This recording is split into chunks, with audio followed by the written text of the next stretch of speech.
This is the Therapy Chat Podcast with Laura Reagan, LCSWC. The information shared in this podcast is not a substitute for seeking help from a licensed mental health professional. And now, here's your host, Laura Reagan, LCSWC.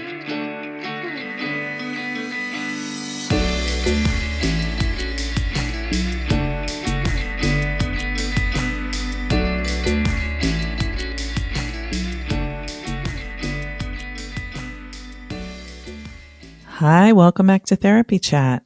I'm your host, Laura Reagan, and today I'm bringing you a replay episode with a very special guest, my friend and colleague, Dr. Lourdes Viado. Lourdes is the host of the Women in Depth podcast and a depth psychologist located in Las Vegas. And what you're going to hear is us talking about the shadow and how it can show up in midlife. So this is a great episode to listen to if you're curious to understand more about yourself. I know it's kind of interesting because when I recorded this interview with Lourdes nearly 10 years ago, I was almost afraid to talk to her about the shadow. I was kind of afraid of what she might say, which is an example of a part of myself that was in the shadow for me. I didn't know why I felt that way, but it sort of metaphorically is about how the unknown is scary.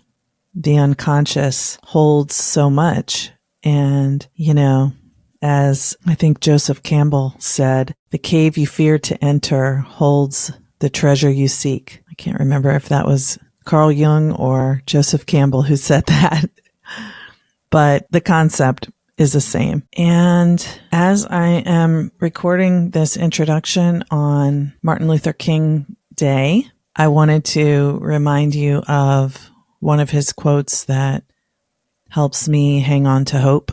The arc of the moral universe is long, but it bends toward justice. And with that, I will say goodbye for now. And thank you, as always, for listening to Therapy Chat. Hi, welcome back to the podcast. My guest today is Dr. Lourdes Viado, a psychotherapist who's in private practice in Las Vegas, Nevada. Lourdes, thank you so much for being here today. Thank you for having me. I'm glad to be here, Laura. I'm so glad you are too. So let's just start by, if you would, can you tell us more about yourself and your practice? I started off as a marriage and family therapist about 13 years ago. And when I first started out, I was like most people who just got out of their programs, and I worked with everyone and tried to work with all issues. And over time, I started to feel like that wasn't really exciting, speaking to me. And I needed to shift things, but I wasn't really quite sure what. And I was also at that time, working full time for the school district. And then a series of personal experiences and some crises that I had to work through, propelled me into looking at other ways of healing myself and understanding what was going on with me. And I found myself in a bookstore, a used bookstore one day, looking at this book on the shadow. And I was just hooked. And it was just such a novel concept to think that there were aspects of me that I was unaware of that were impacting how I was moving through my life. And that these parts of me, they could be things that were, what I consider, not good, but they also had the potential for me to really make transformation and huge shifts in my experience. And so I wanted to learn more. And because at that time, the only way I thought I could learn more was to go back to school, I instantly did research on doctoral programs on depth psychology or Jungian psychology. And that was really how I found my way into depth psychology. And now I focus on individuals at midlife and I work with them from a depth psychology perspective using dreams, metaphor, and images, using art and poetry as part of the process. So it's been a long journey, because I think it's been 13 years now, and I've really been using a Jungian or depth psychology approach probably for the last 4 or 5 years. Wow. So I want to ask you more about depth psychology, but before I even do, curious if you can talk a little bit more about the shadow, because I think some people who are listening may be familiar with that concept, and for others, it might be completely new. So I would love if you could explain more about that and what book that was. It was Robert Bly, A Little Book on the Human Shadow. And the shadow is, if it literally refers to the things that are hidden from our immediate view. So these can be things that you're also ashamed of, maybe ways that you may respond or act in certain situations that you're not proud of. It can be the things you think and you don't say. And then, of course, you have feelings of shame around these things. And so part of integrating the shadow is becoming aware of all of those different parts of ourselves and not getting rid of them and not judging them, but seeing what their purpose is and integrating them into our awareness. The more you're aware of your shadow, the less of a unconscious impact it can have. So part of the work in depth psychology is getting to know those parts of yourself that you don't like to look at. Another way to know your shadow is to pay attention to what your close friends and family complain about with you. Yeah. I was just thinking, is it that thing that you hate about everyone else and that's you don't even see in yourself? How you're like, oh, that person's so annoying. I don't like how they do this. And your friends are like, you do that. Right. You're like, no, right. I don't. That's a terrible trait. Well, I was listening to a talk the other day, and one of the Jungian analysts on it said that, the shadow can include, whatever it is that you absolutely find upsetting in someone else, it just really ticks you off, is something that's also inside of you. So really paying attention to how you react to others saying something about what's going on within you. Why did you have such a strong reaction? Why does that bother you so much? And where does that come from? And when you start to acknowledge that, wow, I have that in me too, it really helps you to remove your judgments, your expectations. They're not as intense. They're not projected onto the outer world as much because you're very aware that you also carry that potential within you. That's a tough one. It's like holding up that mirror to yourself, and you want to say, oh, that's not there, but it is. Right. So rather than trying to avoid, escape, or pretend it's not there, the things that you don't like about yourself that you're not really aware of, kind of shining a light onto that dark place and saying, let me bring this out too. Mm-hmm. And in our early years, especially, I would call the first half of life, it's natural to repress, suppress, or ignore what we think are unacceptable aspects of ourselves, or to believe that that's not who I am. And it's only when you start to get to a place of more awareness and psychological maturity that you're able to look at that part of you and begin to create a relationship with those parts. Yeah. So that reminds me of parts work, but internal family systems. But is it related to depth psychology?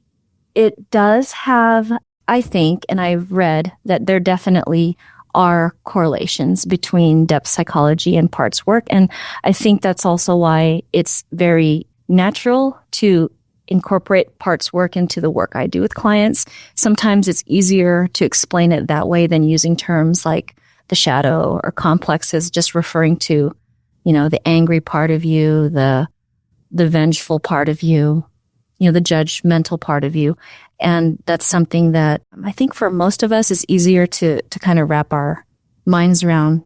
Yeah. Wow. You're really making me think right now, which is good. And I think that our listeners are probably like, oh, yeah, this is cool. So will you talk a little bit more now about how you use depth psychology in your work with people in midlife? Okay, oftentimes, first I want to explain that midlife is not a chronological age. It's not that you have to be, hitting 40 or 50 for you to be in midlife. Midlife, the middle passage, as it's referred to sometimes by Jungian analysts, is the time in a person's life when the things that used to work for them don't work anymore. So when a person gets to this point, they usually have managed quite well. They've built a career, they're married, they have children, and suddenly those things that they've worked so hard for and the ways that they've used to cope don't bring them the same fulfillment or satisfaction.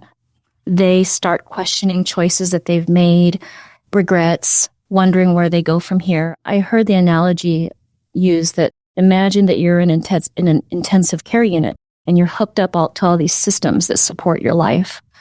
And midlife can be compared to having those systems all starting to be pulled away. And then the question is, how does this person support themselves internally when their external supports are no longer working? So an external support could be, and this is something I see quite often, is the aging process. Suddenly their bodies don't work the same way. Suddenly they don't look the same way. And that was something that really supported them, either in their, the work they do. Maybe they really enjoy taking care of their bodies and working out. Maybe they have gotten a lot of attention for their physical body. And so when that starts to shift, there's a real, what do I do now? What does that mean that I can't go to the gym this many times a day anymore? What does it mean that I'm not able to do this type of work because my appearance is changing? So that's a common thing that we see.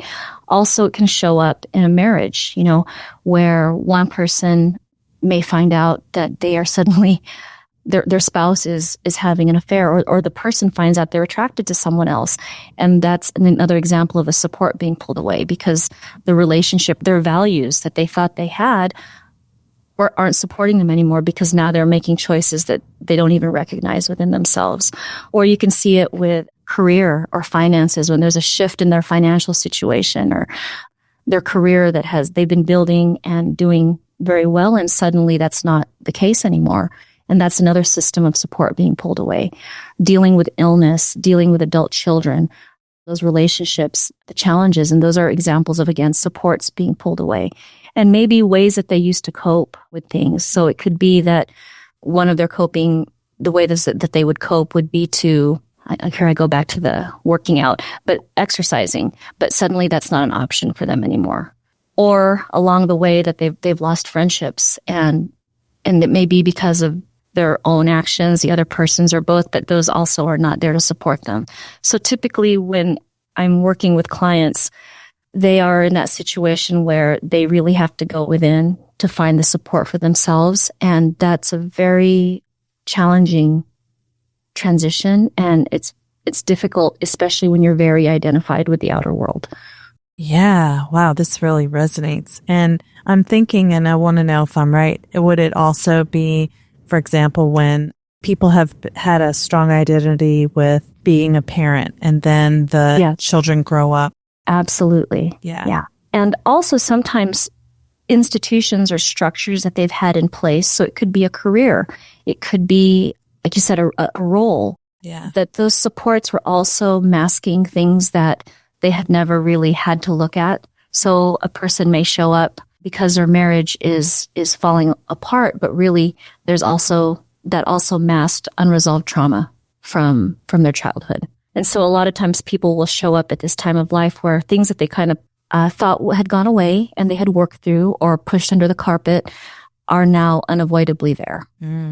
So frequently I will see clients who will be at the pinnacle of a career and it's, I've built all of this, I'm so successful, but you know what? I'm just now realizing this isn't what I really wanted to do. And that's a big one. That's a big support because they question that. They don't understand how they could get to this point and have achieved so much, but it's not really what they wanted.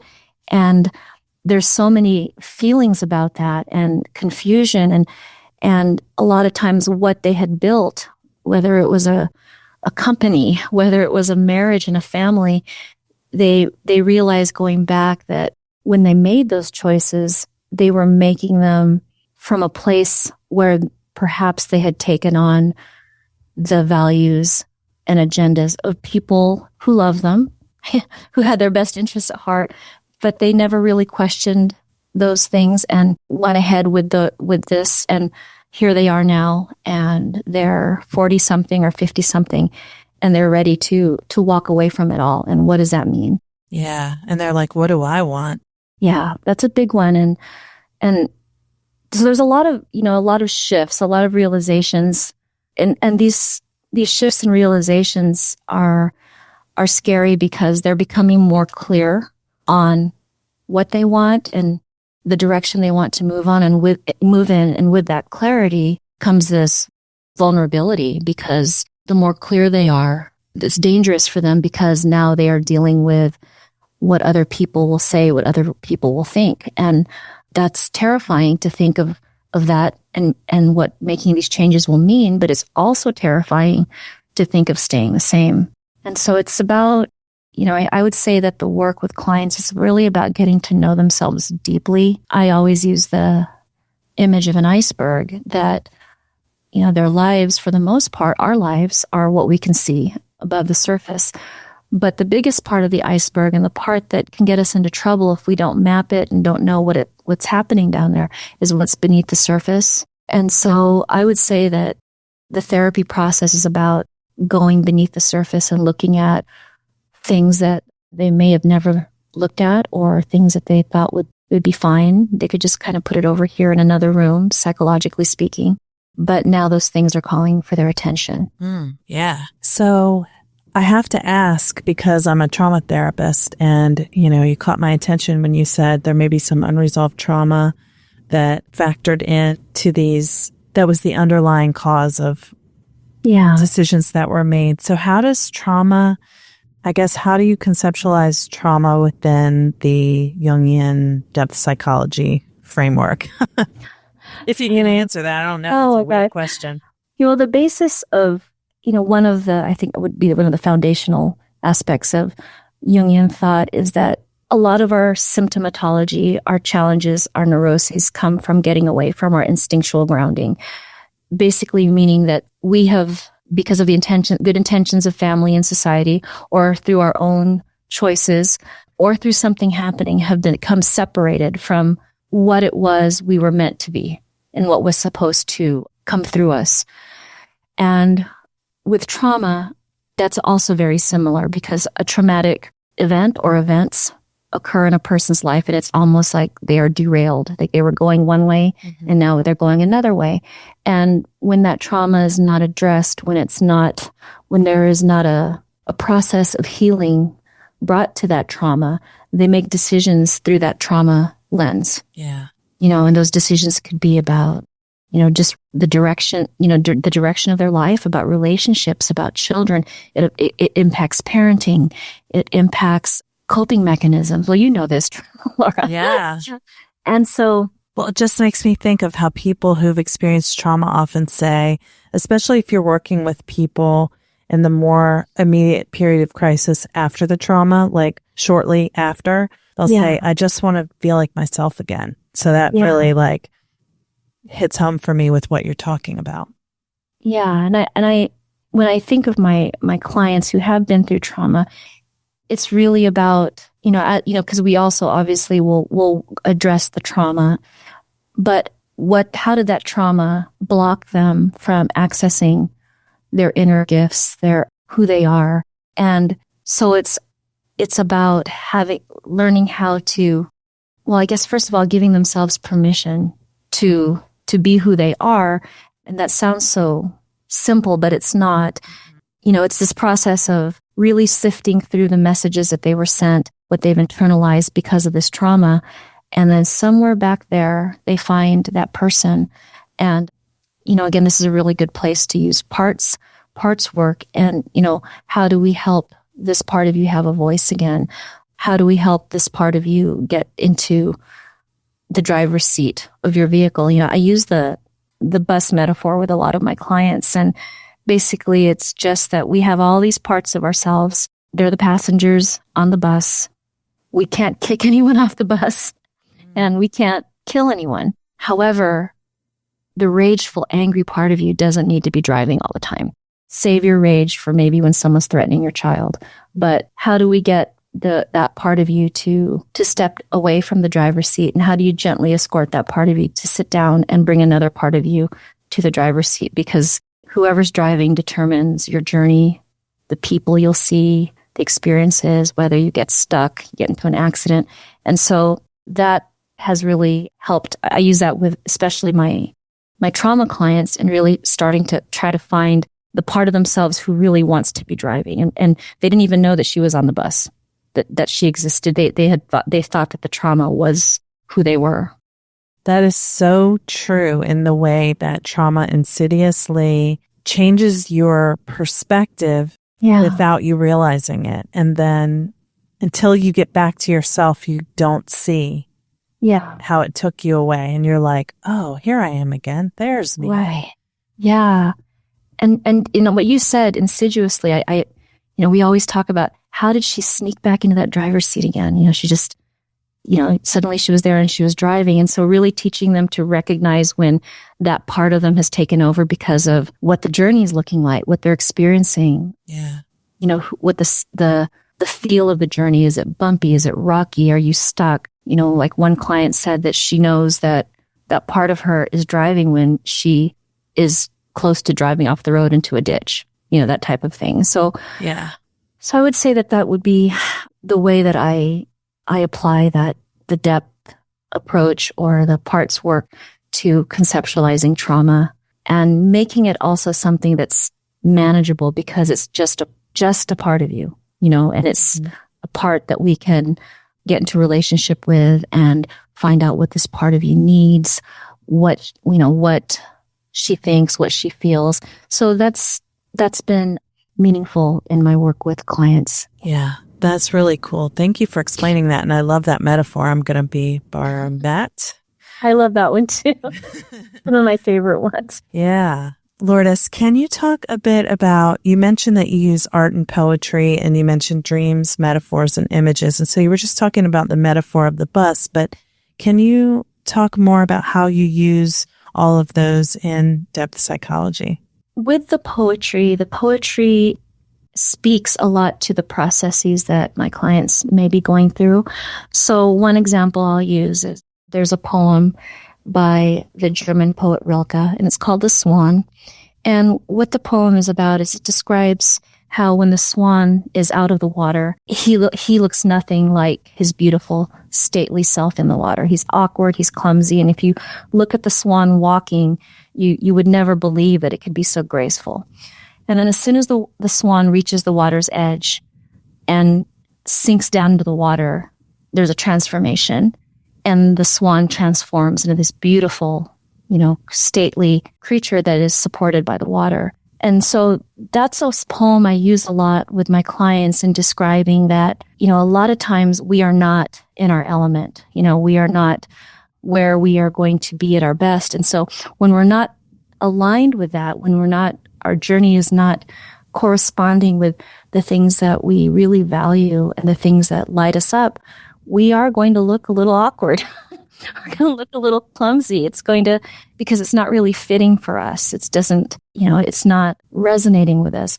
But as soon as you move towards your element, you're going to be supported. And so all you have to do is to start moving towards that element, because as soon as you reach that element, it will just support you, And so that has been a good metaphor to help clients in visualizing and kind of connecting feelings to the process of becoming more authentic and moving towards who they are, because that is very doable. All you need to do is move towards your element.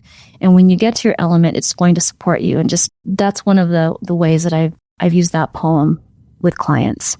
Wow. So that was so just powerful to me to hear you even talking about it and thinking about when we feel out of alignment, how that you feel so lost. And then when you connect with yourself in a way that is in alignment with your true values as a human, how I think we're saying this again and again, but how you just feel like it clicks and it's like, Yeah. that's the authentic self that, we all want to be in touch with. Yeah. I use this quote from one of my mentors, but, it's when something's right for you, it's right for you and you know it. And so really teaching my clients to listen to that knowing and to use that as a compass in knowing that they're moving in the right direction. And also knowing too that when you're not feeling, maybe you're feeling clumsy and it's not working very well, instead of looking at that with judgment or being hard on yourself, taking that as, okay, that's just an indicator that I'm not in alignment with myself. And so I need to move towards that. And I guess another metaphor too is, I just thought of it right now, was using the compass. And sailors, Emily Dickinson wrote a poem, I can't remember it right now, but she wrote about the compass and that sailors in the ocean don't know where true north is, but they trust that compass is leading them in that direction. And so for every person, also knowing you don't know exactly where your true north is, but you know that you can just move in that direction. You have an inner compass, an inner guiding system. And so just move towards it. You don't have to worry about getting there and what you'll do and all the details. Just start to move towards it and then you'll be supported. So that's, I guess, some examples of using poetry. Yeah. So, and I focus on things that feel very overwhelming, being just take it in small pieces. You don't have to know the whole answer. Just start moving in the right direction. Yeah. Much more manageable that way. Yeah, exactly. And as far as with working with dreams, from a Jungian perspective, the dream is a organic self-portrayal of the client's current situation in the unconscious.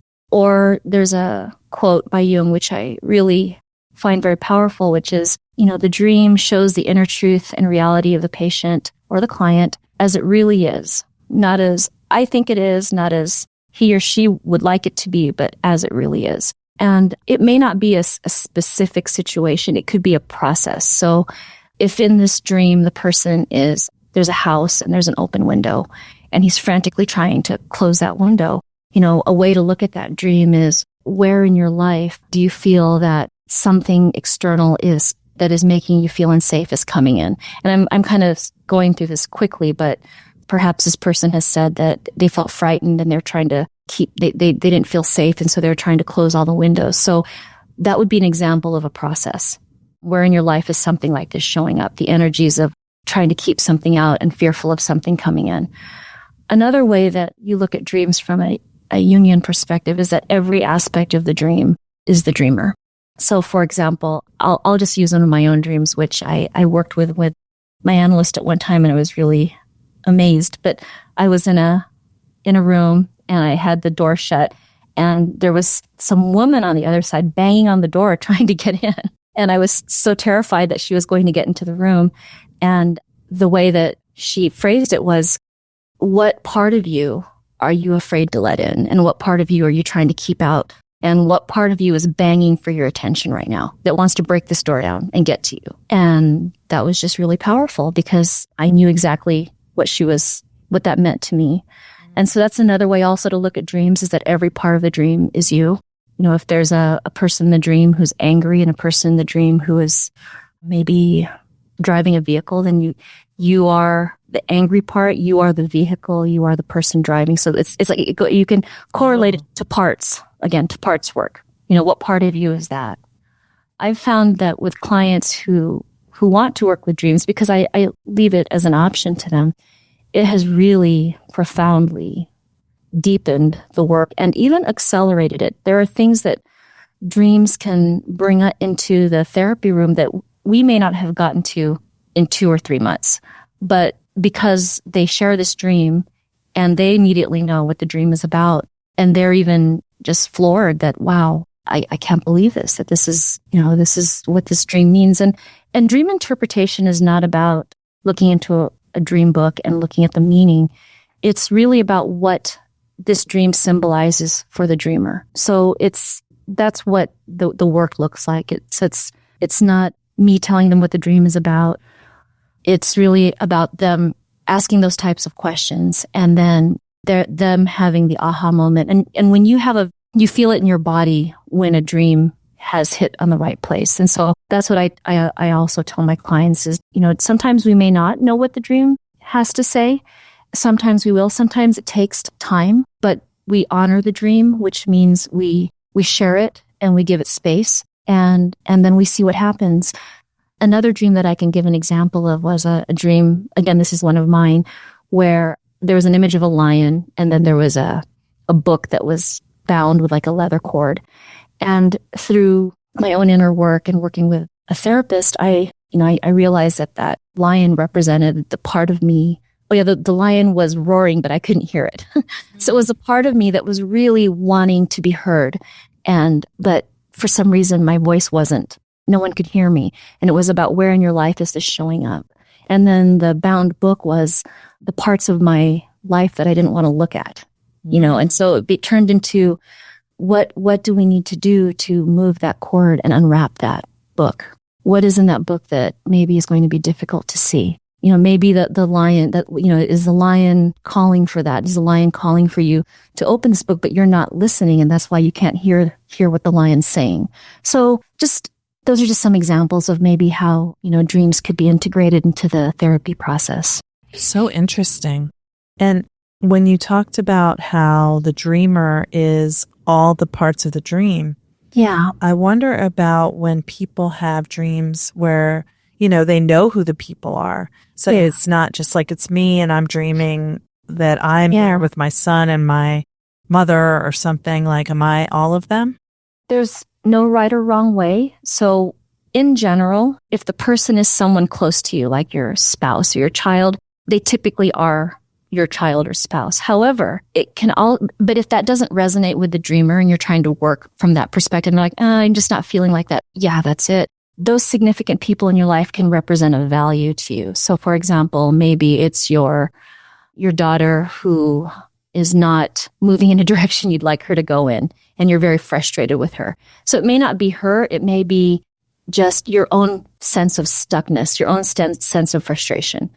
So you just kind of explore all those different ways of seeing what the dream is there to tell you, and the dreamer or the client will let you know when it resonates with them. That's really interesting. I'm thinking about when people have dreams, since I do work with trauma mostly, sometimes people will have a dream where it's them and their abuser. And I wonder about the abuser being a part of themselves, maybe that they don't want to look at or haven't been able to look at, that, versus that it just represents the abuser, And so right.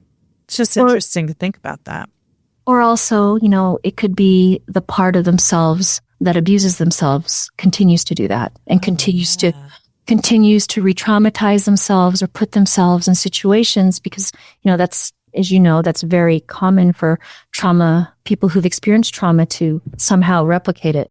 And so is that the part of you that is leading you back into these situations? Very interesting. You're really giving me a lot to think about here. So before we run out of time, I want to be sure that you get a chance to talk about what you're doing. In addition to your practice, I know you're developing a podcast. So can you talk a little bit about that? Yeah, I'd love to. I am in the process of creating my podcast. And in this podcast, I will talk about and also have conversations with therapists, artists, writers, and other experts on the unseen, unknown, unfamiliar, and uncomfortable parts of life. So I guess it could also be called a shadow podcast. Yeah. And so I'm just really excited about having these conversations, and, it will have a depth psychology flavor to it. However, it's not just going to be about depth psychology. It's just really more about helping people to become more comfortable with these other aspects of the human experience. And I think that's what it's going to be about, and really talking about things that maybe are considered taboo or are judged negatively. So, for example, I plan to interview a therapist who works with women who find themselves in affairs with married men. I would like to interview another professor who has done a lot of research on the experience of heartbreak from a depth psychology perspective, and another therapist who works very intensely with individuals who've experienced religious abuse or religious trauma. So those are just some of the ideas that I have floating around for it. I love it. And honestly, I think based on our conversation, I will definitely be tuning in because I want to hear more about all of the concepts and depth psychology and the shadow. I mean, there are some people talking about those things, but it's not really in the mainstream. So to be able to hear more about it and learn more, I think, it's not only interesting, but prompts a lot of self-reflection. And that's always a positive thing. Well, we all have, a shadow aspect, and these things that I would like to explore more deeply in this podcast are really parts of everyday life. And maybe by dialoguing about them and acknowledging them, that will also help to lessen any impact that may be harmful to ourselves and to others. So really creating that relationship with those hidden parts and doing it in a way that is not fearful or sensational, but really just embracing these aspects of the human experience. Maybe not embracing, because some people may not want to embrace them, but at least honoring them and acknowledging their existence and finding what purpose these parts of the human experience have to offer us and what we can learn and take from them. It's beautiful. So Lourdes, where can people find out more about you, and where will they be able to get the information when your podcast is up and running? The best way would be through my website, which is www.lourdesviado.com, and I have my contact information there. I will, at least at the beginning, the podcast website will be a part of my regular website, so that would be the best place to go to find out what's going on with that. Awesome. Well, I'll be looking for information about that, and I'll be sure to post a link to Lourdes's website in the show notes, along with the poems she mentioned and the book. I think this has been really fascinating. Thank you so much for being here today, Lourdes. Thank you, Laura, for having me. I appreciate it. It was a pleasure. Thank you for listening to Therapy Chat with your host, Laura Reagan, LCSWC. For more information, please visit therapychatpodcast.com.